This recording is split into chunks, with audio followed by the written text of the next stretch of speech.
Title: Wings Over Ilorin.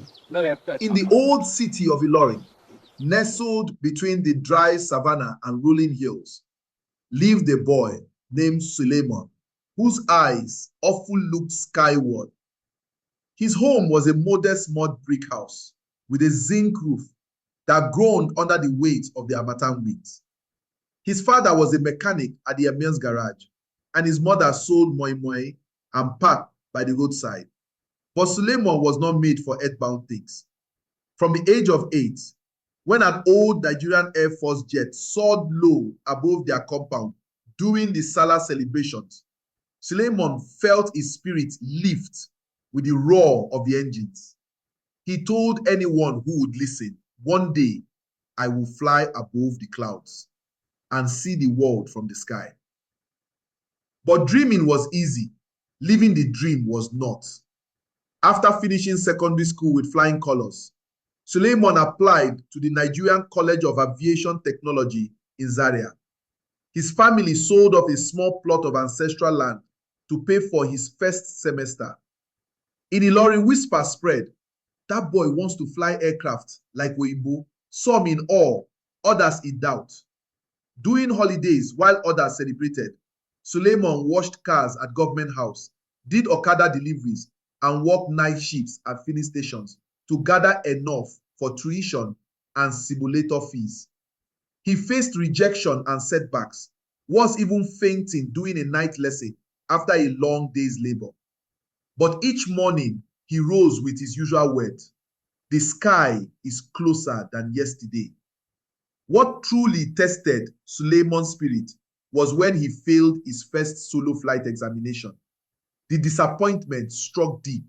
In Ilorin, where pride and dignity carry weight, it felt like his wings had been clipped. Elders encouraged him to abandon Oyibo dreams and find a civil service job. But Sulaimon returned to Zaria humbled and more determined. He studied harder, fasted, and prayed under the baobab tree beside the mosque and reattempted the test 6 weeks later.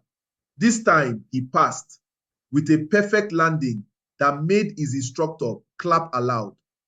That evening, he walked alone to the edge of the airstrip and whispered, Mama, I'm really flying now. Years passed, and Sulaimon earned his commercial license. He traveled to South Africa, then to Dubai, and finally to London. Each flight taking him further from Ilorin, but never away from it. He sent money home to repair the mosque roof, fund the local primary school, and establish a scholarship for children from his district with big dreams. When he returned to Ilorin for his chieftaincy title as Sakin Sarari Samania, the sky chief, the whole town came out. Old women danced, and drummers beat rhythms that echoed across the River Asa.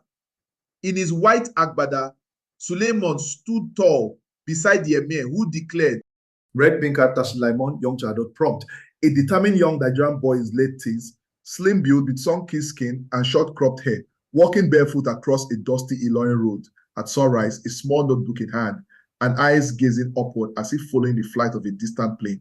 His expression is intense and full of hope, lips slightly parted, brows lifted. Later, as an adult, Sulaimon in a crisp white pilot uniform, arms confidently crossed on an airport runway, his gait upright and poised, exuding ambition, resilience, and quiet pride. He stands tall under a setting sun, with a Ilorin skyline behind him. Sulaimon's mother, Mama Aishat, prompt, a strong middle-aged Yoruba woman with a round face, deep tribal marks, and a colorful Ankara wrapper tied tightly at her waist. She stands beside a smoky roadside food stall, stirring a large pot of moi moi with rhythmic grace. Her stance is grounded, back straight and eyes filled with warmth and worry. Her gait is measured but firm, reflecting years of sacrifice. She carries herself like the backbone of the family, with tired hands but an indomitable spirit.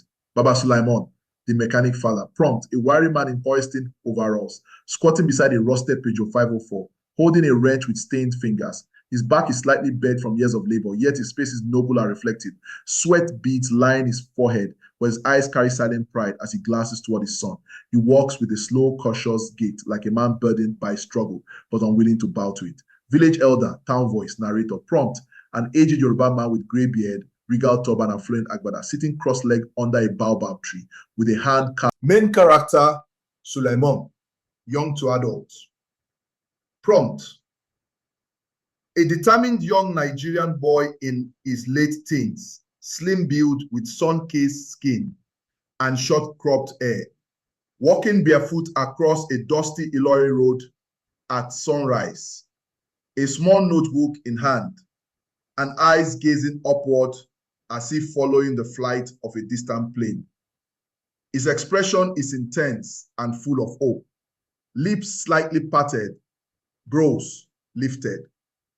Later, as an adult, Sulaimon, in a crisp white pilot uniform, arms confidently crossed on an airport runway, his gait upright and poised, exuding ambition, resilience, and quiet pride. He stands tall under a certain sun with the Ilorin skyline behind him. Sulaimon's mother, Mama Aishat. Prompt: a strong, middle-aged Yoruba woman with a round face, deep tribal marks, and a colorful Ankara wrapper tied tightly at her waist. She stands beside a smoky roadside food stall, stirring a large pot of moi moi with rhythmic grace. Her stance is grounded, back straight, and eyes filled with warmth and worry. Her gait is measured but firm.